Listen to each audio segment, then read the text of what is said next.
Hi, I'm Monica Tindall. I teach over on the Mellowati campus. And during the week, my heart is filled with the love and joy of first graders.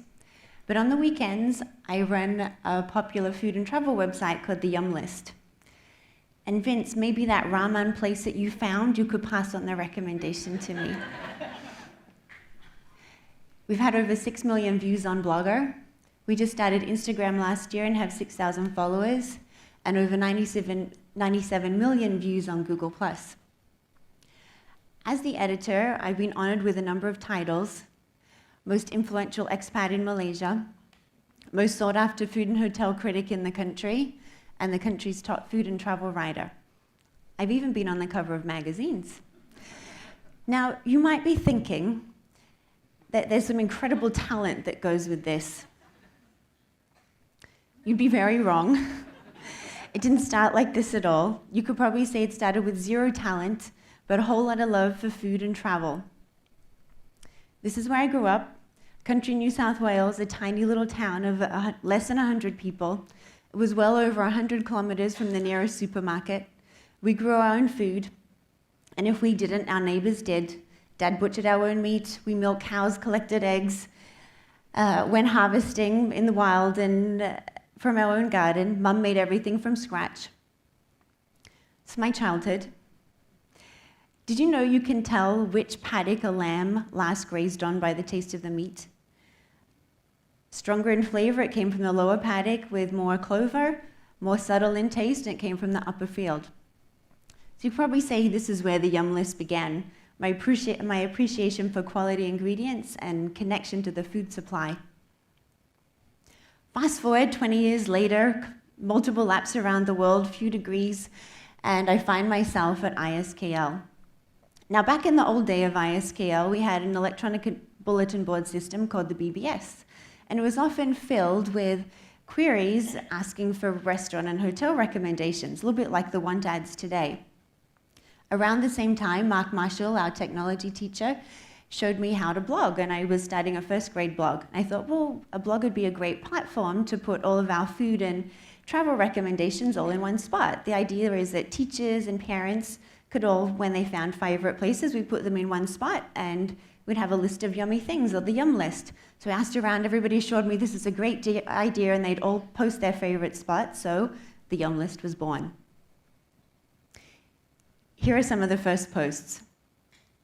3 sentences, writing was terrible, photos were poor, and I was the only one posting.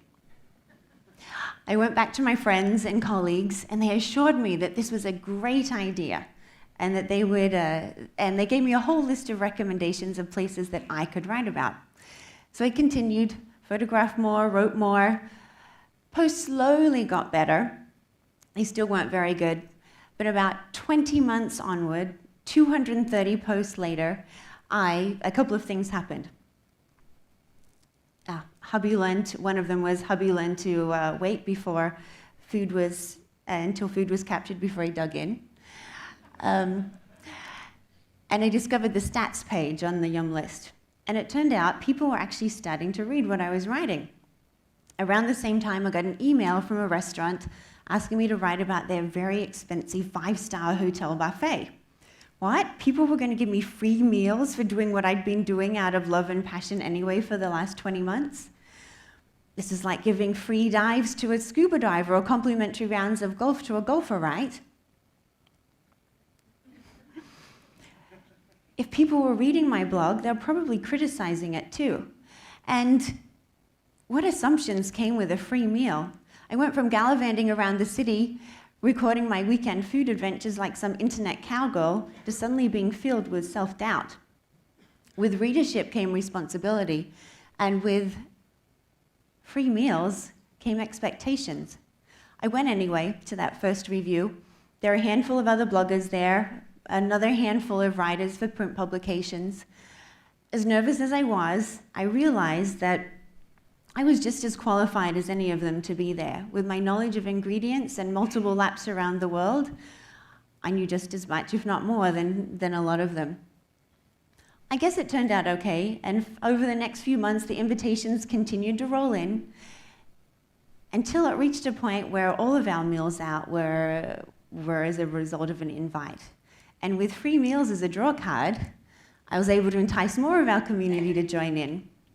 With fresh ideas and focused feedback, we improved, we added captions, added labels, included prices, learned how to insert Google Maps, and the Yum List grew. By June 2012, we're getting over 40,000 views a month.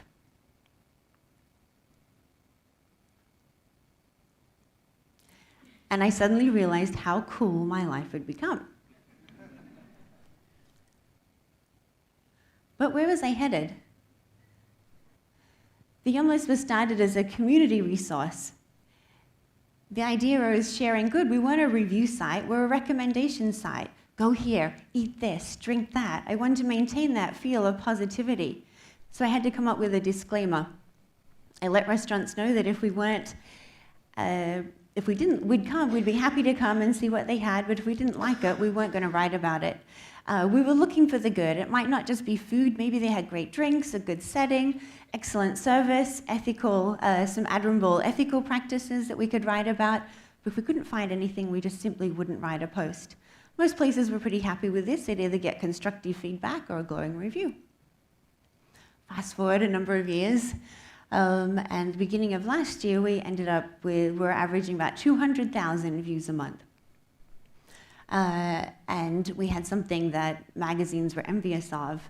No advertising, no paid posts, no monetization of the site. We could write what we want, and we had a whole team of quality writers, but we grew too big for our little blog spot, so we moved over to the yumlist.net.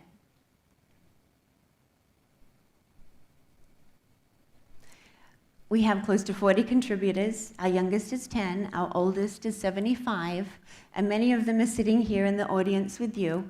Without them, the Yum List wouldn't be what it is today. And they all too started at different comfort levels of writing. They were far better than my 3 sentences and crappy photos, but they still had that common love of food and the willingness to grow. We've been to over 30, we've written about 30 countries, written well over 2,000 articles, and get invites to write about food, restaurants, hotels, and spas all around the world. Life at the Yum List is pretty good. But it didn't start that way. It started with 0 talent, but a whole lot of passion for food and travel. So I'm wondering, where might your passions lead you?